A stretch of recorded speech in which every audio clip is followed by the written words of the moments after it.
Maruti Suzuki is celebrating 40 years of its partnership with Suzuki, and as part of the celebrations, we all traveled to Ahmedabad to meet R.C. Bhargava, the chairman of Maruti, and as well as the Prime Minister of India, who was present at the function. Now, before I get into the details of what went down in the function, we got some time with Mr. R.C. Bhargava, who in 1983 was the chairman of Maruti and is currently still the chairman of Maruti. And under his watch, the company has grown from a very small car maker at that point of time to what it is today. Just to give you an anecdote, for the kind of celebrity status that Maruti had in this country, back in 1983, I was in school and we heard that this car company was coming in, and there were these very unique looking cars. Because remember, at that point of time, we had Hindustan Motors, Premier, Mahindra, and Standard Motors, who were like the main car makers in India. And all of them made sedans. There were no hatchbacks. And they were fairly large vehicles. But when Maruti came in with the ubiquitous Maruti 800, the SS80, if you remember, that flat looking 800, the original one in 1983 December, and a classmate of mine, his father, bought that car in the summer of 1984, and I was in boarding school. When he drove in to pick up my classmate, he was like a cricketer walking into a stadium or walking into a party. All of us school kids ran to see the car, and we looked at the car from all angles, and we couldn't figure out, this tiny little car, how is it going to, compete in the market against the Ambis and all. But when we saw the way it moved and the way it drove and the kind of features it had for that point of time, it was unique. And of course, as they say, the rest is history. From there, the company has grown from a time when the total market size was only about 45,000 cars for the entire market. Within 1 year, Maruti managed to get 34% market share, becoming the market leader. And today, they are close to 50% and have been maintaining this 47 to 50% market share over the last few decades. So we caught up with R.C. Bhargava-san and asked him how the journey has been in the last 40 years for Maruti Suzuki in India. We have completed 40 years of Suzuki's presence in India. 40 years since Suzuki signed an agreement to create a joint venture, Maruti Udyog at that time. And I think the thought behind our celebrating this event is that in many ways, these 40 years and this partnership has resulted in things happening which were not at all foreseen 40 years ago or even 35 years ago, which have, I think, surprised most people who were around when the time when we started. It was just not expected, not even not India alone. Japan was equally, I think, surprised by what happened in India. They did not expect this to happen. Mr. Suzuki told me once that when he decided to partner India, he was the only person in favor of it. Everybody else thought that India, public sector, car making, what kind of decision is that? And that is what most people felt here. Political project, car making in a socialistic era, the lowest in the priority list of planning. The existing car makers were going nowhere. Market was stagnant at 35 to 40,000 cars. Where was 100,000 cars and in a public sector company? And everything was wrong those days. There was foreign exchange shortages. There are all kinds of restrictions on imports and things. So it was really not something which excited anybody in terms of something happening. It was not a part of a planned government move that, oh, we've suddenly realized the auto car industry is a very important part of economic development and things like that. Nothing of the kind. So, as you heard Mr. Bhargava saying that Maruti has changed the face of mobility in India, at that point of time they had three products that they entered the country with: the Maruti 800, followed by the Maruti Omni, and then the Gypsy, each of which catered to a different segment of buyers, and that really put India on wheels. You had far more women beginning to drive. You had people who could use the Omni for like personal transport as well as carry goods, so it helps small businesses. And then, of course, for planters and estate workers and people who needed a rough road vehicle, the Maruti Gypsy was there, which competed with Mahindra's Jeeps at that point of time in the market. So, how really did Maruti kind of change the face of mobility? This is what Bhargava-san had to say. We all know that the coming of Maruti and a low-cost, reliable transport in many ways has changed the face of India. The cities look different, the roads look different, the kind of people who are driving cars have become different.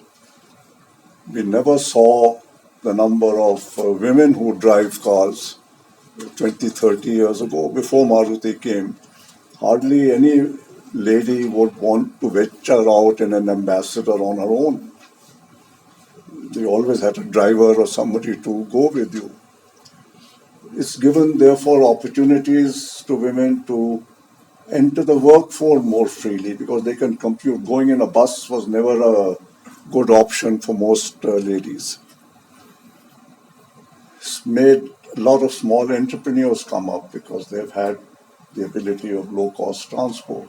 So, coming to the growth of Maruti Suzuki in India, they started with a single plant in Gurgaon at that point of time, and then they expanded to a second plant in Manesar, and along with it, a lot of ancillary vendors also set up their facilities around the Maruti plants.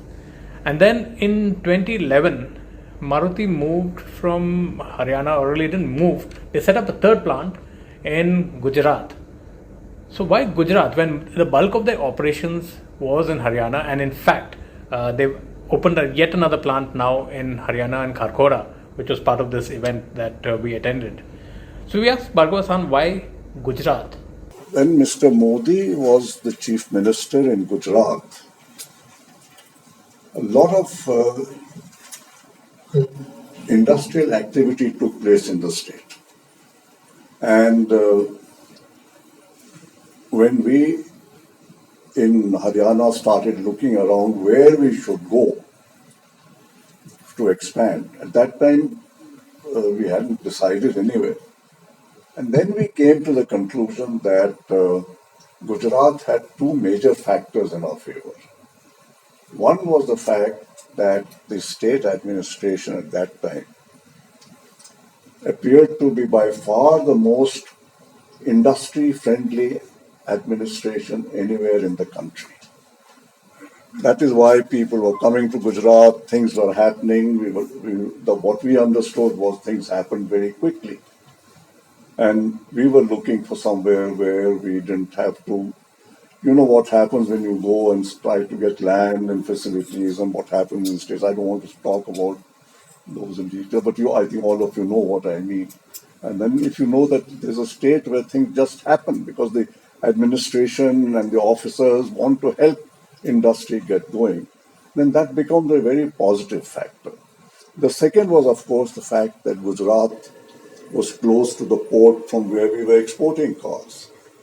And because exports has always been an important part of our operations, though not in very large volume, but still was very important in many ways for us. And producing in Gujarat would bring us much nearer to the port, and that would save a lot of money. So these two major factors were what brought us to Gujarat. Now, we all know in 1991, the Indian economy was liberalized, and since then there has been dramatic growth. But really, when it came to the auto sector, the growth has kind of been fairly linear, and it's only in the last few years that things have really picked up even more. And one big buzzword that has been bandied about is disinvestment or privatization. And we've seen a number of public sector units now moving to the private sector. And is that a good thing, or what are the efficiencies in it? This is what Bhargava had to say on that. When you talk of the next 10 years, I think now that public sectors are getting privatized. Many what were holy cows at that time, Air India has got privatized. I mean, everybody talked of 5,000 crore losses every year from Air India, but nobody did anything about it. But here suddenly we have Air India privatized. Banks, which were at one time the front of the whole effort to Garibi Hatao. Banks are getting privatized. To me, this is all music.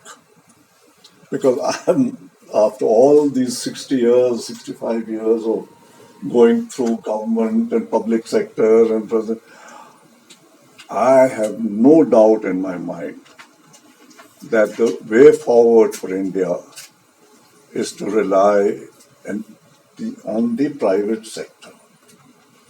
That the public sector in our conditions, whether it's not only political, it's really the constitutional restrictions on public sector, the legal structure, the way the controls and supervision of a public sector happens.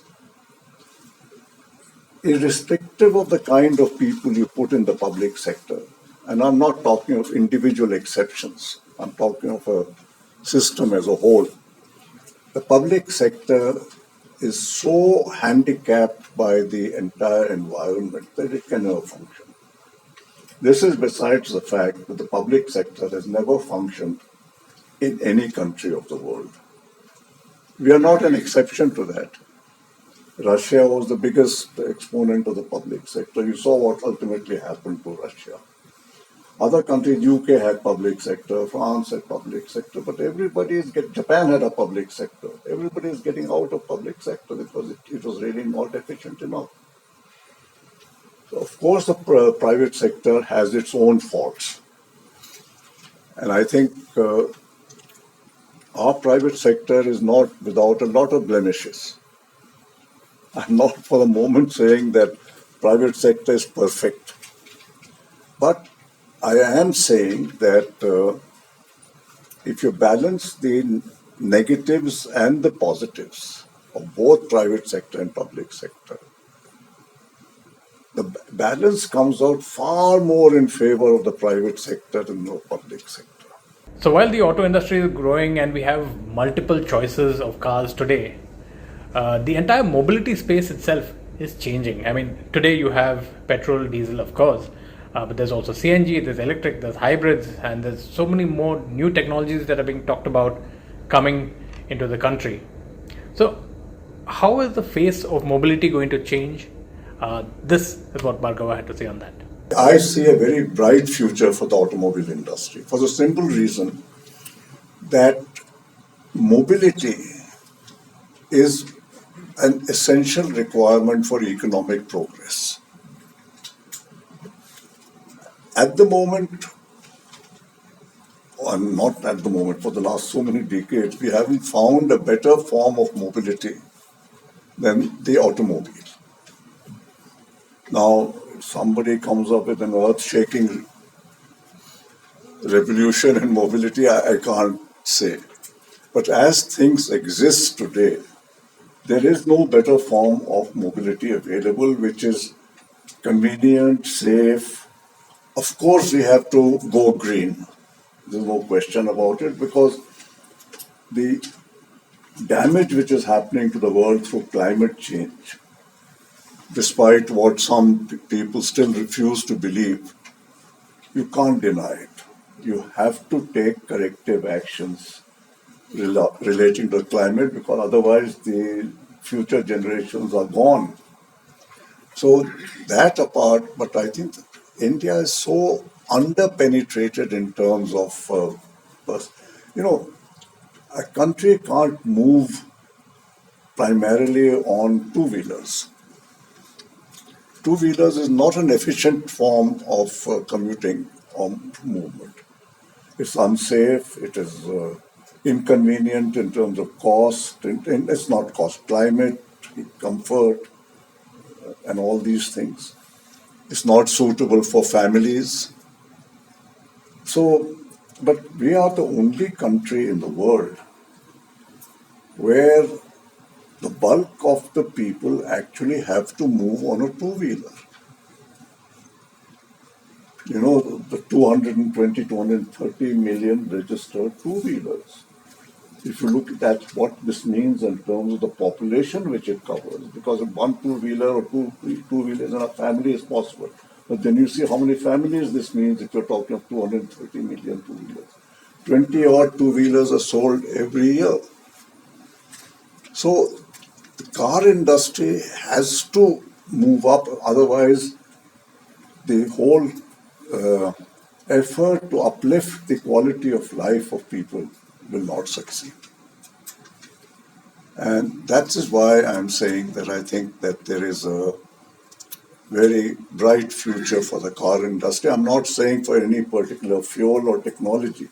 I'm saying for a safe, convenient a means of movement. So while Bhargava-san says that there is a bright future for the car industry in India, I actually asked him if the pace of change that he was seeing in this country was a bit too rapid.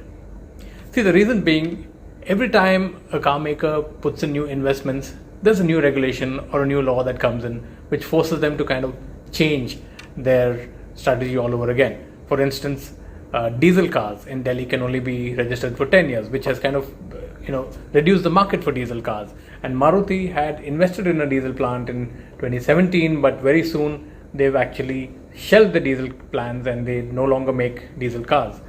Similarly, the jump from BS4 emission norms to BS6 very quickly, and now we are moving to electrics and hybrids. So do car companies really have the amount of time to recover their investment before going in for another change? No, I don't think the pace of change is a concern, because when new technologies start emerging, the customer gets more choice. And I think it's not only the duty, but it's the necessity for industry. And I think that is what we are seeing happening in India. That today you have a choice of electric vehicles, you have a choice of now hybrid, you have ethanol mixing, you have CNG. The customer is getting all these choices available from somewhere or the other. He is choosing. And industry has to follow his choices. But I go back to the customer. The customer tells me what I should be doing. So that was Bhargava-san talking about the last 40 years in India and the journey of Maruti with Suzuki in India and how the company is now going to be growing further. Of course, Prime Minister Modi was also there at the event, and so was Osamu Suzuki, who was the chairman of Suzuki Motor Corp. There was an address by the Japanese Prime Minister as well. So all in all, it has been a good 40 years for the company. And if by some measure you look at it, Maruti actually is an indicator of the kind of pace of growth that the country has also seen. So you can actually come up with probably like a Maruti index to show the kind of GDP growth that's there in this country as well.